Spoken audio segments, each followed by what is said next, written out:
दुर्योधन दुशासन जलभुन गए ईर्ष्या से पांडवों की समृद्धि देखकर, पांडवों की संपत्ति देखकर।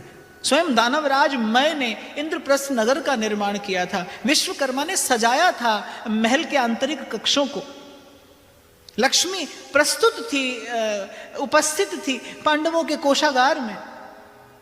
जलभुन गए दुर्योधन दुशासन, ऐसा विलक्षण भवन उन्होंने कभी देखा नहीं था। चलते चलते दुर्योधन ने समझा कि शायद स्फटिक का उज्जवल फर्श है, पांव रखा वो जल का कुंड था, पांव फिसला, गिर पड़ा दुर्योधन कुंड में। बहुत बार अपमान सूचक शब्द कहे थे दुर्योधन ने द्रौपदी को, बहुत बार। द्रौपदी ने सोचा आज अच्छा अवसर है, क्यों ना प्रतिशोध ले लिया जाए। माधव को यह प्रिय नहीं लगा। क्यों? क्योंकि भक्त को प्रतिशोध की भावना शोभा नहीं देती। भक्त यदि प्रतिशोध की भावना रखे अर्थात उसे ईश्वर के न्याय पर विश्वास नहीं है। यदि भक्त के हृदय में प्रतिशोध की भावना हो, प्रतिकार की भावना हो, अर्थात उसे अपने स्वामी के, उसे अपने इष्ट के न्याय पर विश्वास नहीं है।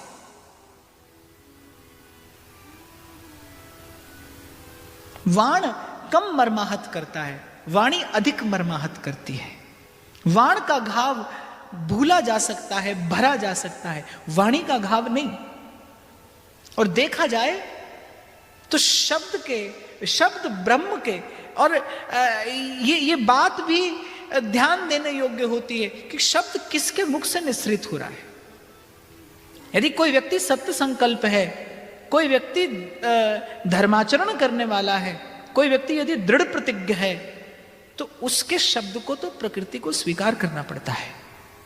कैसे कैसे एक ऋषि का श्राप अपना प्रभाव दिखाता है, कैसे किसी संत का आशीर्वाद आपके जीवन की दशा दिशा बदल देता है। शब्द ही तो है, शब्द की ही तो महिमा है।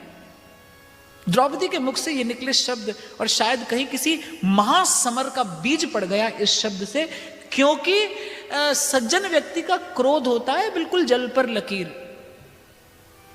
क्रोध आया भी और क्रोध गया भी, पर दुर्योधन जैसे किसी दुर्जन व्यक्ति का क्रोध है जैसे किसी ने पत्थर पर रेखा खींच दी हो। वो नहीं भूलेगा द्रौपदी के ये वाक्य, जिसने भरी सभा में हस्तिनापुर के युवराज को अपमानित कर दिया, वो नहीं भूलेगा। और वही घटना घटी जिसका भय था। दुर्योधन ने वहां जाते ही द्यूत क्रीड़ा का आयोजन किया। वो जानता है कि द्यूत धर्मराज युधिष्ठिर की दुर्बलता है। द्रौपदी ने कहा न जाइए। द्यूत जैसी क्रिया में पढ़ने से राजा के यश का क्षय होता है। और शायद पहली बार महाराज युधिष्ठिर ने परम विदुषी अपनी धर्म पत्नी द्रौपदी की बात नहीं मानी, चल दिए। द्यूत सभा का आयोजन। और एक और बात आपको यहां बताऊं, यह पहली घटना ऐसी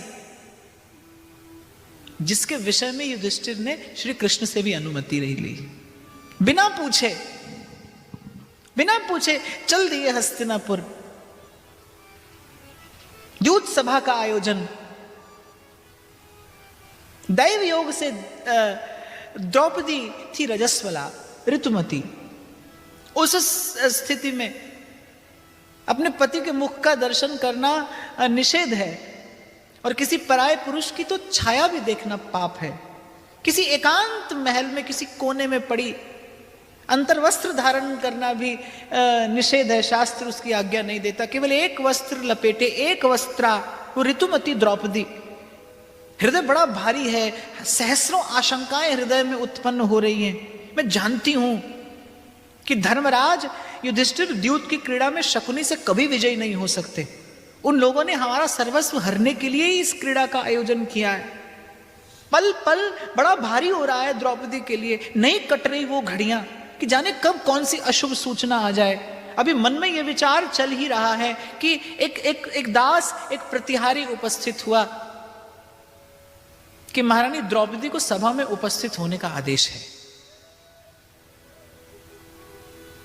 द्रौपदी ने पर्दे की ओट से कहा कि जाओ, जाकर कह दो कि इस समय मैं सभा में उपस्थित होने के योग्य नहीं हूं।